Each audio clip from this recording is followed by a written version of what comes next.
कमल जी, सर्वप्रथम आपके व्यूवर्स को मेरा नमस्कार। और मैं सबसे पहले कि आज जो अदालत में नेट रिजल्ट क्या था वो मैं आपके व्यूवर्स को आपके चैनल के माध्यम से बताना चाहता हूं। जो विपक्ष चाहता था कि जो इलेक्टोरल रोल का रिवीजन बिहार के अंदर शुरू हुआ है उस पर रोक लगा दी जाए। आज पूरे दिन जो विपक्ष के तरफ से जो रिट पिटीशंस डाले गए थे सुप्रीम कोर्ट में, जिसमें कि राष्ट्रीय जनता दल जो एक पार्टी है बिहार की, सशक्त पार्टी है, उसके तरफ से भी एक याचिका लगाई गई थी। उसके जो सांसद हैं मनोज कुमार झा, उनके तरफ से लगाया गया था। और उसी में मैंने मनोज कुमार झा के इंटरवेंशन एप्लीकेशन का विरोध करने के लिए, आरजेडी के पिटीशन का विरोध करने के लिए मैंने अपना इंटरवेंशन एप्लीकेशन सतीश अग्रवाल, जो हिंदू महासभा के पहले उपाध्यक्ष हुआ करते थे दिल्ली प्रदेश का, उनके तरफ से मैंने डाला था। तो आज जब उन्होंने उनकी पूरे दिन जो कवायद थी कि एन केन प्रकारेण वो माननीय सर्वोच्च न्यायालय से सारे रिवीजन की एक्सरसाइज पर स्टे ले लें, लेकिन विपक्ष का मंशा तब धाराशायी हो गया। पूरा विपक्ष तब उनको ज़बरदस्त झटका लगा जब माननीय सर्वोच्च न्यायालय ने अपना ओपिनियन क्लियर कर दिया कि वो किसी तरह से डेमोक्रेटिक प्रोसेस की जो शुरुआत इलेक्शन कमीशन ऑफ इंडिया ने किया है, इलेक्टोरल रिवीजन जो रोल्स का रिवीजन करने का, उस पर रोक नहीं लगाएगी। जब माननीय सर्वोच्च न्यायालय ने अपना मंशा बिल्कुल क्लियर किया, तब याचिकाकर्ता के जो वकीलगण थे उन्होंने जो एसटी एप्लीकेशन था उसको प्रेस नहीं किया और उन्होंने कहा कि मैं प्रेस नहीं कर रहा हूँ। तो कुल मिला जुला करके आज विपक्ष को ज़बरदस्त झटका माननीय सर्वोच्च न्यायालय से लगा, उनके मंशा पर तुषारापात हो गया। और माननीय सर्वोच्च न्यायालय ने कहा कि ये मामला जो है ठीक है, इम्पोर्टेंट कॉन्स्टिट्यूशनल जान पड़ता है, हम इसकी सुनवाई करेंगे और फिर इसको डिसाइड करेंगे, लेकिन इलेक्शन कमीशन अपना काम जारी रखेगा, इलेक्टोरल रिवीजन चलता रहेगा और उस पर किसी तरह का कोई अंकुश नहीं लगाया है। अब पूरे मामले की सुनवाई 28 जुलाई 2025 को माननीय सर्वोच्च न्यायालय में होगी। तब तक जो इलेक्शन कमीशन है और दूसरे पक्षकार हैं उनको जवाब यानी कि काउंटर एफिडेविट फाइल करने का समय दिया है। और काउंटर एफिडेविट के बाद अगर याचिकाकर्ता को लगा कि वो रिजॉइंडर एफिडेविट दे तो वो रिजॉइंडर दे सकते हैं। तो पूरे मामले की अब सुनवाई अगली तारीख यानी कि 28 जुलाई को होगी। तब तक इलेक्टोरल प्रोसेस चलता रहेगा और 1 अगस्त, मैं आपके चैनल से बताऊं कि 1 अगस्त 2025 को जो ड्राफ्ट होता है इलेक्टोरल रोल्स का वो पब्लिश होना है। उसके पहले इस हियरिंग को है, लेकिन उस दिन जब सुप्रीम कोर्ट को लग जाएगा कि जो इलेक्शन कमीशन ने अपने ऑर्डर में जितनी बातें कही हैं उसका पालना हो रहा है, तो मुझे नहीं लगता है कि माननीय न्यायालय इसमें आगे इंटरफेयर करेगी। लेकिन हम सबों को अगले आदेश का इंतज़ार करना होगा।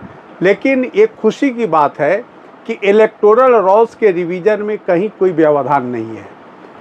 जो याचिकाकर्ता का बार बार ये कहना था कि आधार कार्ड को डिस्कार्ड कर दिया गया है, इलेक्शन कमीशन के तरफ से जो senior advocate Shri Rakesh Dwivedi appear कर रहे थे, उन्होंने बड़े स्पष्ट शब्दों में जो संविधान की धारा 326 और रिप्रेजेंटेशन ऑफ पीपुल एक्ट 1950 की धारा 21, 3 और 4 का हवाला दिया, जिसमें उन्होंने बताया कि स्पेशल इंटेंसिव वेरिफिकेशन का अधिकार इलेक्शन कमीशन को है।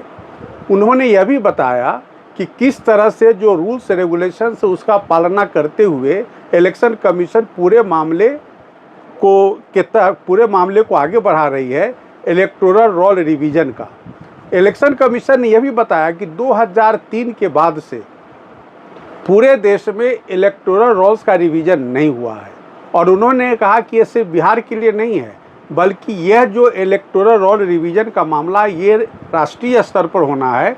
और फर्स्ट फेज के रूप में हमने बिहार से शुरुआत की है, क्योंकि बिहार में विधानसभा का चुनाव नवंबर महीने में होना तय है। जब अदालत ने पूछा कि क्या इतने कम समय में आप इसको पूरा कर लेंगे, तो इलेक्शन कमीशन ऑफ इंडिया के तरफ से द्विवेदी साहब जो सीनियर एडवोकेट हैं, उन्होंने कहा कि यह काफ़ी समय है और 60% के आसपास तो कंप्लीट हो चुका है, 40% बचा हुआ है और इसमें किसी तरह का कोई हेर फेर की संभावना नहीं है, क्योंकि हम एक डाटा बनाना चाहते हैं पूरे देश के स्तर पर, ताकि कभी भी किसी का डेथ हो जाता है तो उसके नाम को डिलीट किया जा सकता है। कोई 18 वर्ष का या उससे ज़्यादा उम्र का मतदाता हो गया हो तो फिर उसका नाम उसमें ऐड किया जाएगा। तो कितना ट्रांसपेरेंट होगा ये पूरा एक्सरसाइज, ये माननीय सर्वोच्च न्यायालय को इलेक्शन कमीशन की तरफ से बताया गया। फिर यह भी कहा गया कि एक भ्रामक स्थिति विपक्ष के द्वारा पैदा किया जा रहा है, एक कन्फ्यूजन क्रिएट किया जा रहा है, जबकि जो पिटिशनर्स इलेक्शन कमीशन के तरफ से श्री द्विवेदी ने यह भी माननीय अदालत को कहा कि जो पिटिशनर्स अपीयर कर रहे हैं न तो उसमें कोई मतदाता है और ना ही वो बिहार से उनका कोई संबंध है। इस पर जो याचिकाकर्ता के वकील थे असहज हो गए। तो कुल मिला जुला करके आज माननीय सर्वोच्च न्यायालय की तरफ से विपक्ष को और विपक्ष के समर्थन में जो याचिकाकर्ता थे उन सबों को माने करारा झटका माननीय अदालत से मिला है।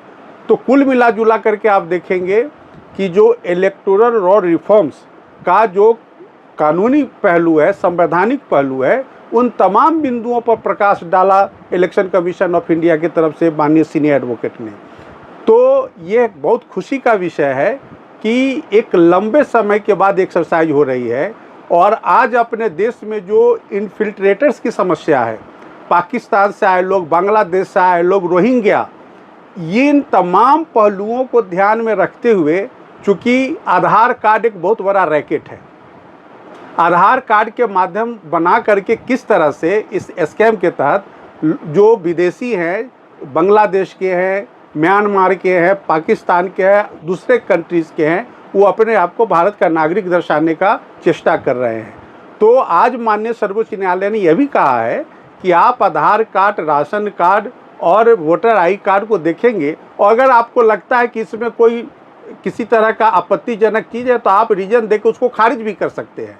तो आज माननीय सर्वोच्च न्यायालय ने एक तरह से बहुत बड़ा हथियार भी दिया है इलेक्शन कमीशन ऑफ इंडिया को कि अगर आपको लगे कि कोई डॉक्यूमेंट उचित नहीं है या फोर्ज फैब्रिकेटेड टाइप का हो तो आप उसको खारिज कर सकते हैं, उसको संज्ञान में लेने की ज़रूरत नहीं है।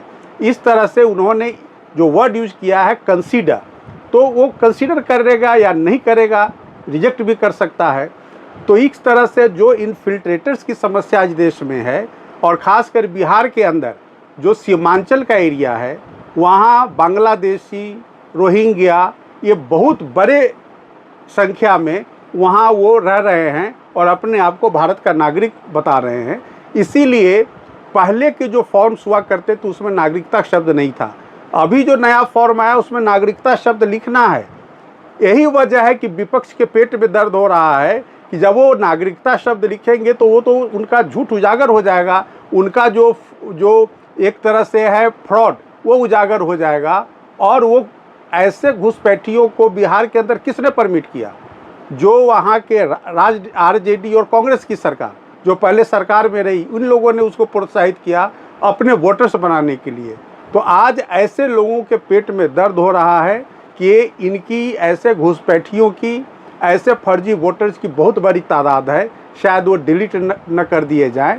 इसलिए जबकि आपको पता है कि इलेक्शन कमीशन जब किसी का नाम काटती तो उसको मौका देती है हियरिंग का कि आपका मैं नाम इन कारणों से काट रहा हूँ, अगर आपको कुछ कहना है तो कहे।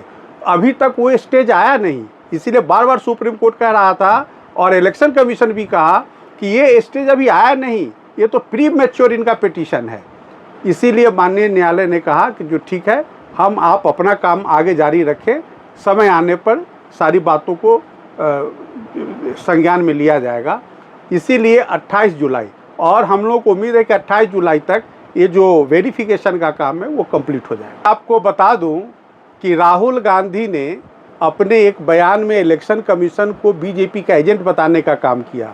ये कितना दुर्भाग्यपूर्ण और लापरवाही से दिया गया बयान है नेता प्रतिपक्ष का कि वो जो इलेक्शन कमीशन ऑफ इंडिया जो एक संवैधानिक संस्था है, उस संवैधानिक संस्था पर किस तरह से उंगली उठाने का काम, उसको जनता की निगाह में गिराने का काम नेता प्रतिपक्ष कर रहे हैं। यह वाकई कमल जी बहुत ही शर्म की बात है और ऐसे उनके स्टेटमेंट की जितनी निंदा की जाए वो कम है।